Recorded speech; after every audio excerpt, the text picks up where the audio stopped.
News 18 rising ಭಾರತದಲ್ಲಿ rising Bharat ಶೃಂಗಸಭೆಯಲ್ಲಿ ಪ್ರಧಾನಿ ಮೋದಿ ವಿಕಸಿತ ಭಾರತದ ಬಗ್ಗೆ ಮಾತನಾಡಿದ್ದಾರೆ. ಕನಸಿನ ನವ ಭಾರತದ ಅನಾವರಣದ ಕುರಿತು ನ್ಯೂಸ್ 18 ರೈಸಿಂಗ್ ಭಾರತದಲ್ಲಿ ನಮೋ ಮಾತು. Narendra Modi ji ka please give him a rousing welcome. It's a huge honor, Modi ji, to have you with us today.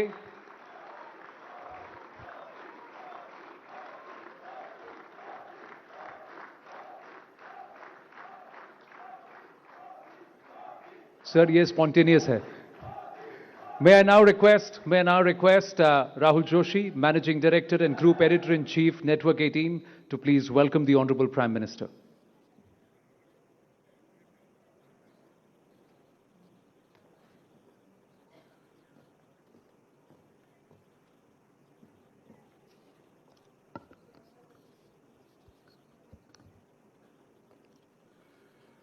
Honorable Prime Minister Shri Narendra Modi, ladies and gentlemen, when I look back at the year gone by, I am reminded of this powerful line by Gurudev Rabindranath Tagore, where the mind is without fear and the head is held high. If Pahalgam was a barbaric, cowardly, dastardly act of terror, Operation Sindoor was a fitting, retaliatory act of bravery, courage, and conviction. We struck at the heart of Pakistan, invoking fear and calling their nuclear bluff. We also sent a clear message to the world, which was much louder than the explosions at the terror camps in Pakistan. Prime Minister, you were in the war room directing Operation Sindoor as it was playing out. जो उचित समझा वही आपने किया और पाकिस्तान ने चंद दिनों में घुटने टेक दिए.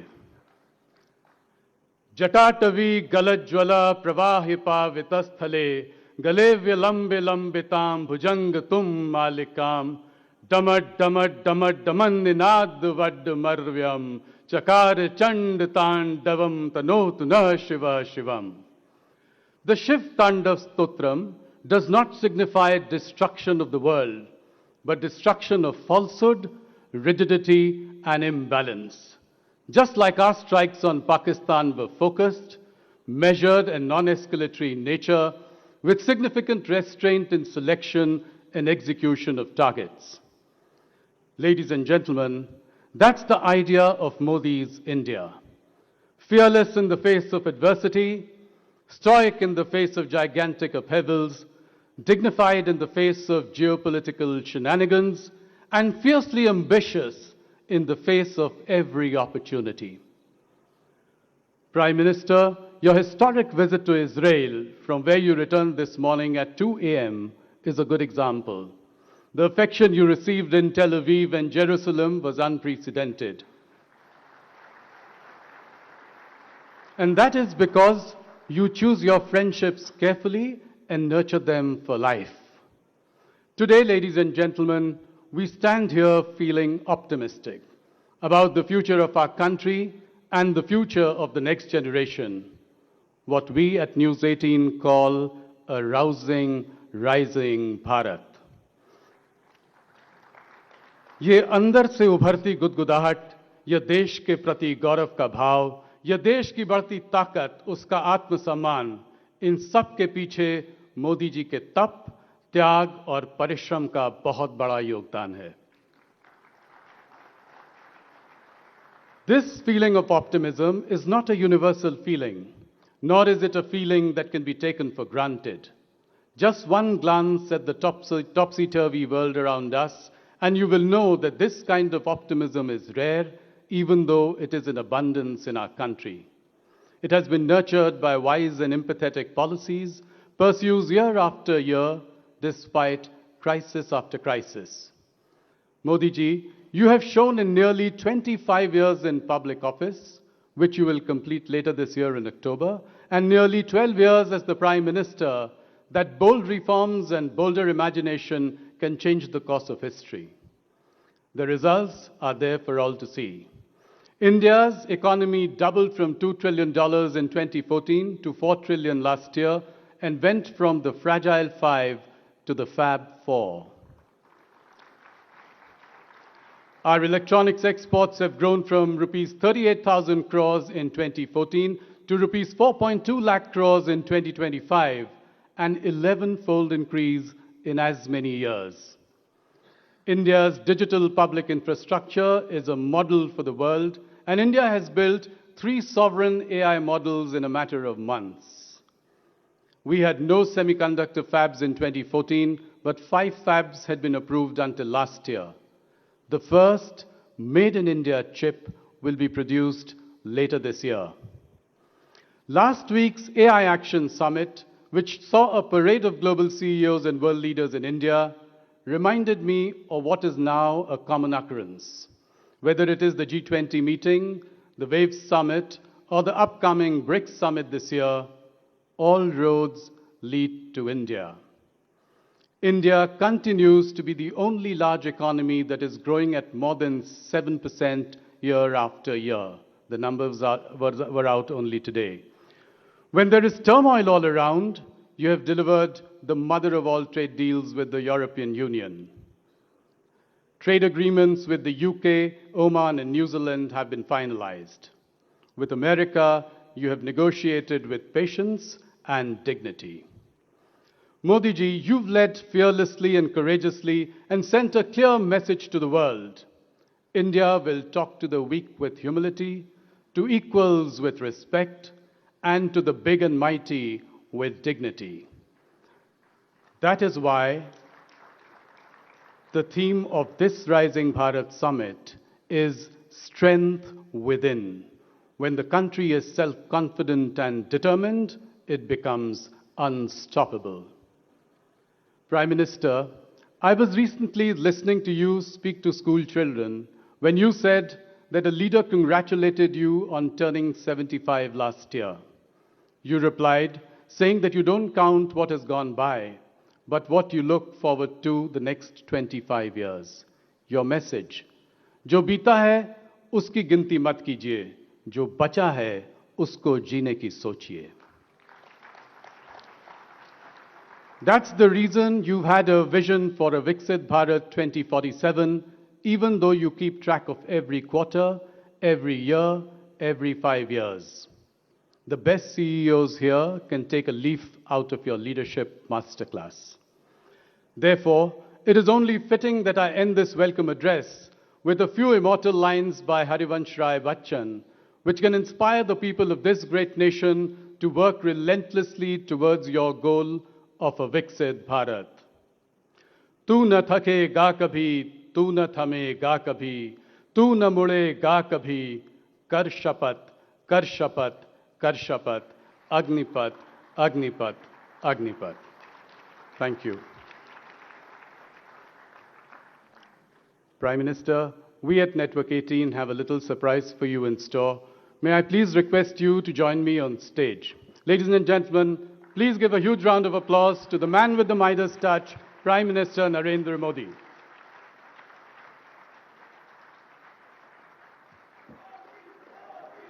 प्रधानमंत्री जी, हमारी टीम ने आपके लिए एक खास गिफ्ट तैयार किया है. I am going to request the team to please come up. Brajesh ji, Rashmi, Soumyadeep, Nadeem, Triparna, Utpal, Alankar, Shantanu, इन सब ने मिलकर आपके 75वीं सालगिरह के लिए कुछ खास किया था. प्रधानमंत्री जी, देखिए.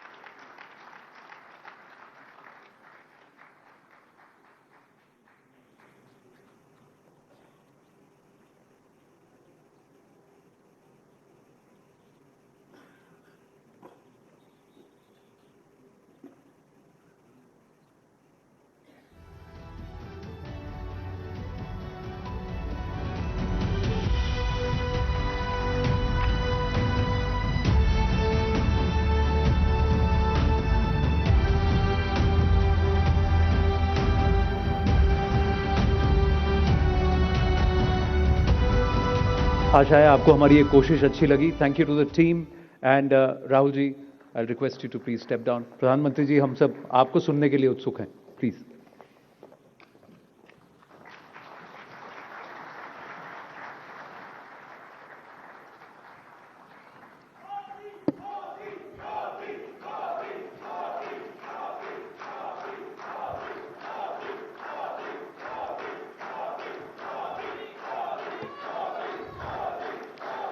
इजराइल की हवा यहां भी पहुंच गई है.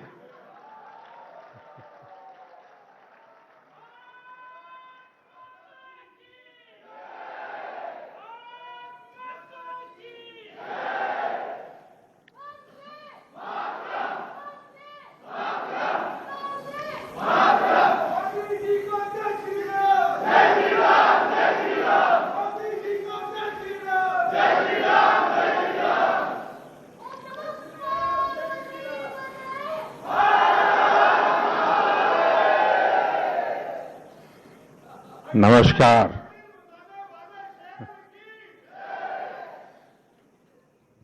नेटवर्क 18 के सभी पत्रकार, इस व्यवस्था को देखने वाले सभी साथी, यहां उपस्थित सभी महानुभाव, देवी और सज्जनों, आप सभी राइजिंग भारत की चर्चा कर रहे हैं और इसमें स्ट्रेंथ विद इन पर आपका जोर है. यानी साधारण शब्दों में कहूं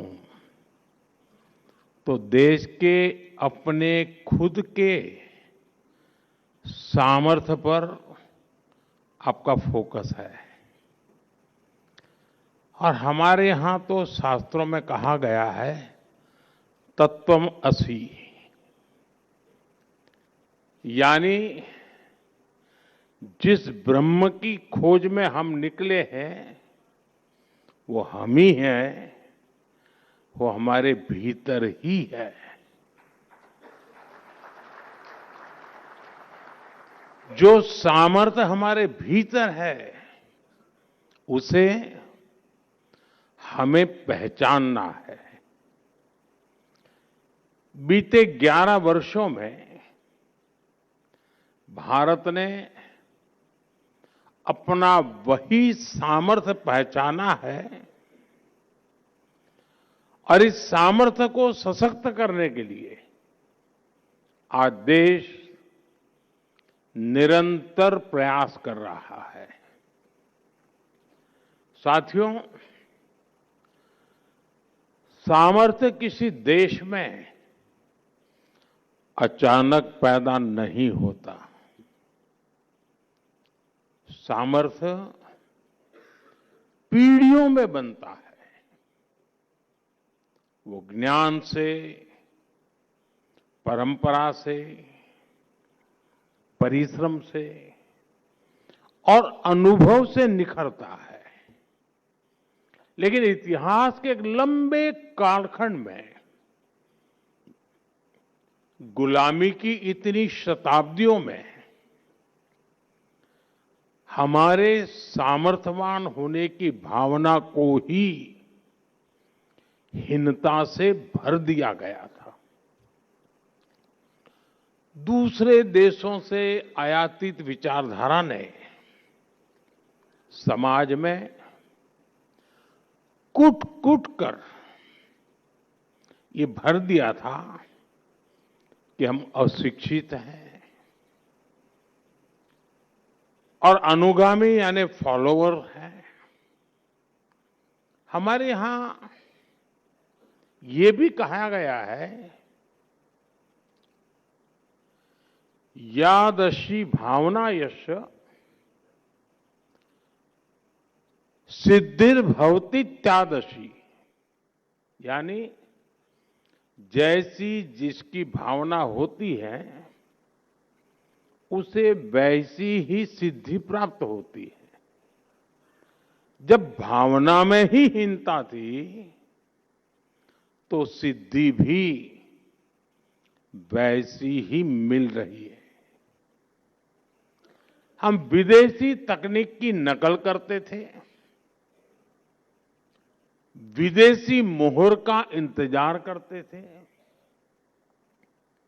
ये वो गुलामी थी जो राजनीतिक और भौगोलिक से ज्यादा मानसिक गुलामी थी।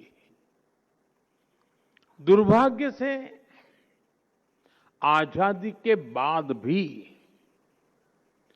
भारत गुलामी की मानसिकता से बाहर नहीं निकल पाया और इसका नुकसान हम आज तक उठा रहे हैं। इसका ताजा उदाहरण हम ट्रेड डील्स को लेकर हो रही चर्चा में देख रहे हैं।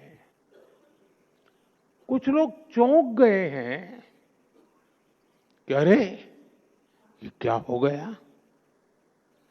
कैसे हो गया? विकसित देश भारत से ट्रेड डील्स करने में इतने उत्सुक क्यों हैं?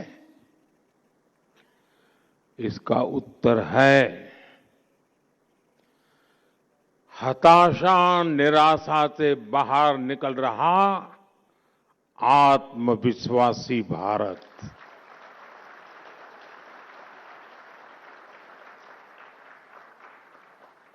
अगर देश आज भी 2014 से पहले वाली निराशा में होता, फ्रेजाइल 5 में गिना जाता, पॉलिसी पैरालिसिस से गिरा होता, अगर ये हाल होते तो कौन हमारे साथ ट्रेड डील्स करता? अरे हमारी तरफ देखता भी नहीं। लेकिन साथियों, बीते 11 वर्षों में देश की चेतना में नई ऊर्जा का प्रवाह हुआ है।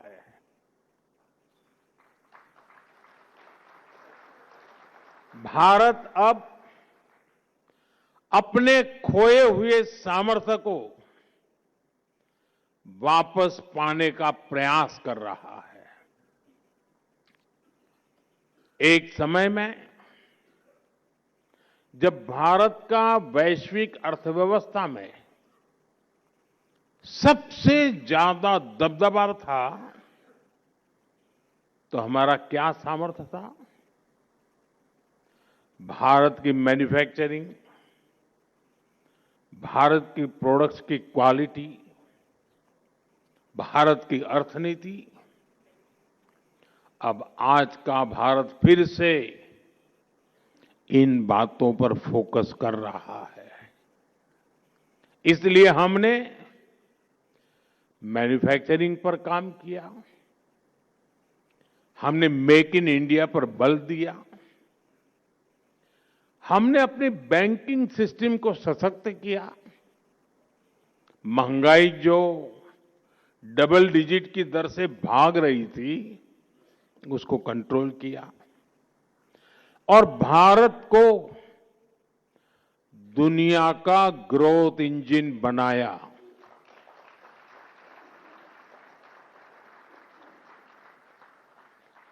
भारत का यही सामर्थ्य है कि दुनिया के विकसित देश सामने से भारत के साथ ट्रेड डील करने के लिए खुद आगे आ रहे हैं।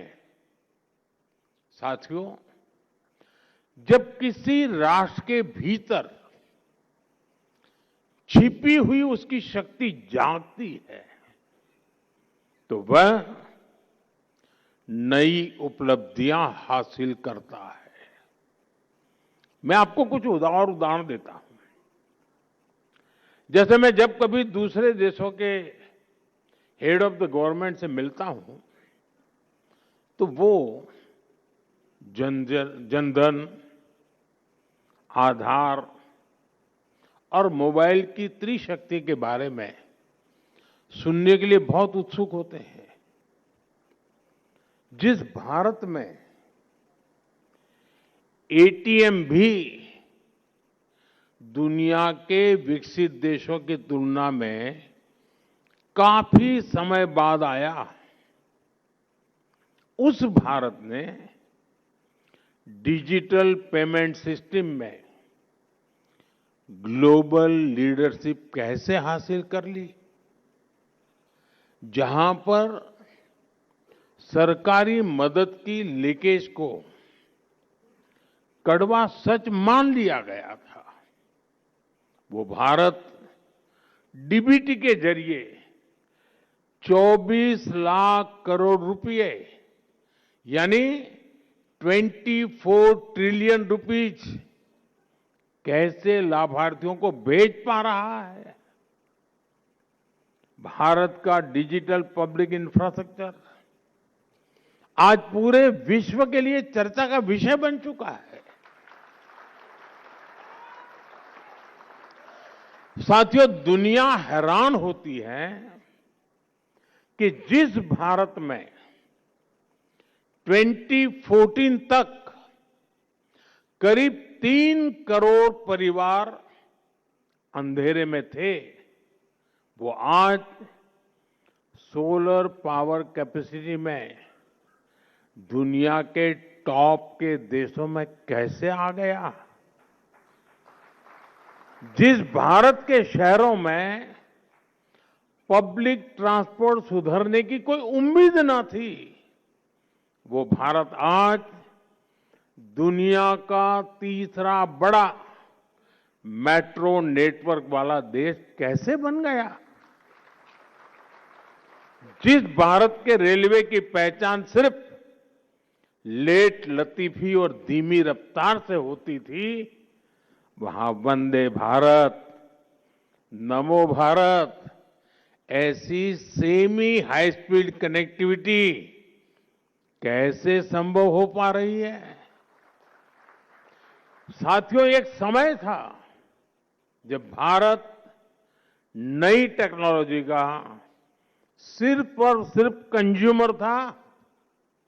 आज भारत नई टेक्नोलॉजी का निर्माता भी है और नए मानक भी स्थापित कर रहा है।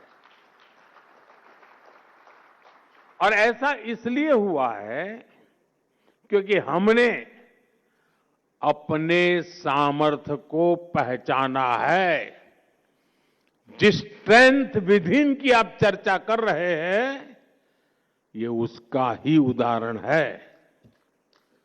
साथियों, जब हम गर्व से आगे बढ़ते हैं तो दुनिया हमें जिस नजर से देखती रही है वो नजर भी बदली है।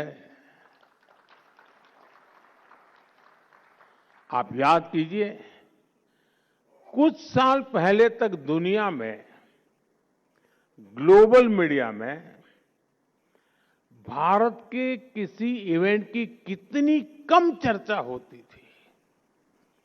भारत में होने वाले इवेंट्स को उतनी तवज्जो ही नहीं दी जाती थी। और आज देखिए, भारत जो करता है, जो एक्शन यहां होता है, उसका वैश्विक विश्लेषण होता है। एआई समिट का उदाहरण आपके सामने है, इसी भवन में हुआ है। एआई समिट में 100 से ज्यादा देश शामिल हुए। ग्लोबल नॉर्थ हो या फिर ग्लोबल साउथ, सभी एक साथ एक ही जगह एक टेबल पर बैठे। दुनिया के बड़े बड़े कॉरपोरेशंस हो या फिर छोटे छोटे स्टार्टअप, सभी एक साथ जुटे।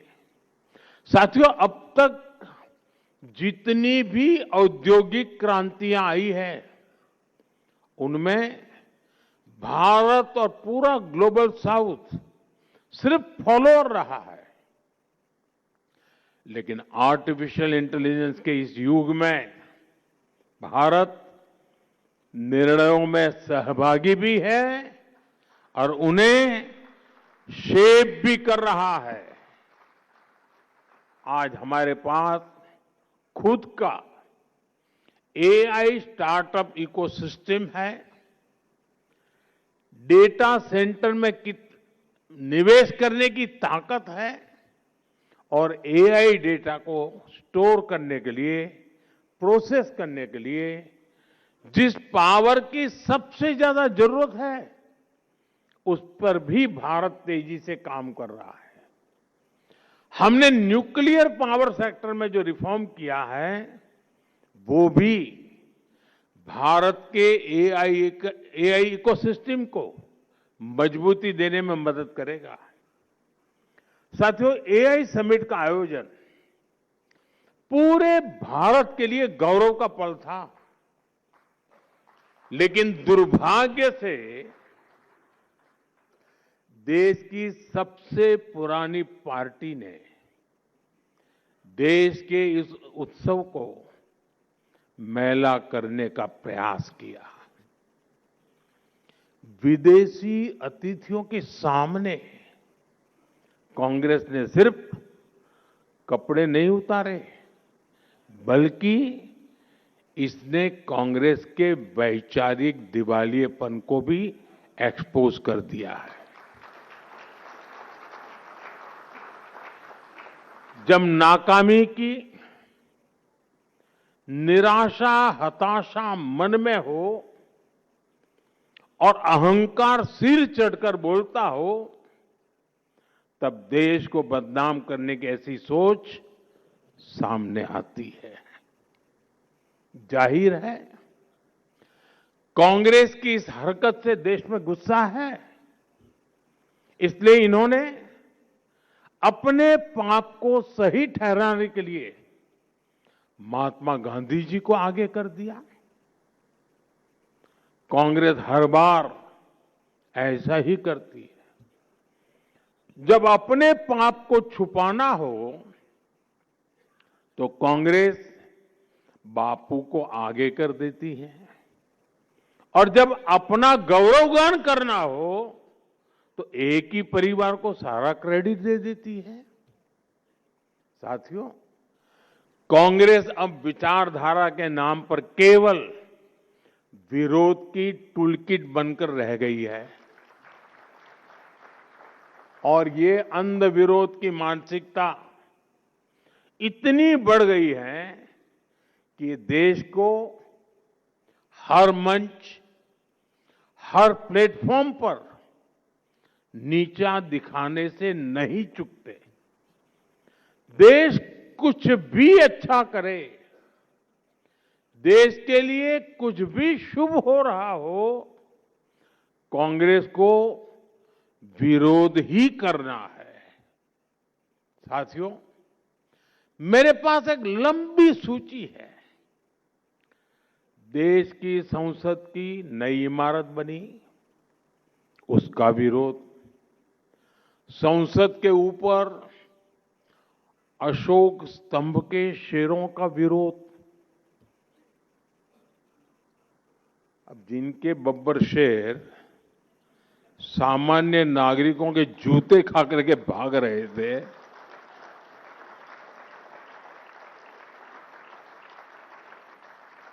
उनके संसद भवन के शेर के दांत देख करके डर लग गया उनको। कर्तव्य भवन बना, उसका भी विरोध। सेनाओं ने सर्जिकल स्ट्राइक की, उसका भी विरोध। बालाकोट में एयर स्ट्राइक हुई, उसका भी विरोध। ऑपरेशन सिंदूर हुआ, उसका भी विरोध। यानी देश की हर उपलब्धि पर कांग्रेस के टूलकिट से एक ही चीज निकलती है, विरोध। साथियों, देश ने आर्टिकल 370 की दीवार गिराई, देश खुश हुआ, लेकिन कांग्रेस ने विरोध किया। हमने सीएए का कानून बनाया, उसका विरोध। हम महिला आरक्षण कानून लाए, उसका विरोध। 3 तलाक के विरुद्ध कानून लाए, उसका विरोध। हम यूपीआई लेकर आए, उसका विरोध। स्वच्छ भारत अभियान लेकर आए, उसका विरोध। देश ने कोरोना वैक्सीन बनाई तो उसका भी विरोध। साथियों, लोकतंत्र में विपक्ष का मतलब सिर्फ अंध विरोध नहीं होता। डेमोक्रेसी में विपक्ष का मतलब वैकल्पिक विजन होता है। इसलिए देश की प्रबुद्ध जनता कांग्रेस को सबक सिखा रही है। आज से नहीं, बीते 4 दशकों से लगातार ये काम देश की जनता कर रही है। मैं जो कहने जा रहा हूं, मीडिया के साथ ही उसका भी जरा एनालिसिस करिएगा।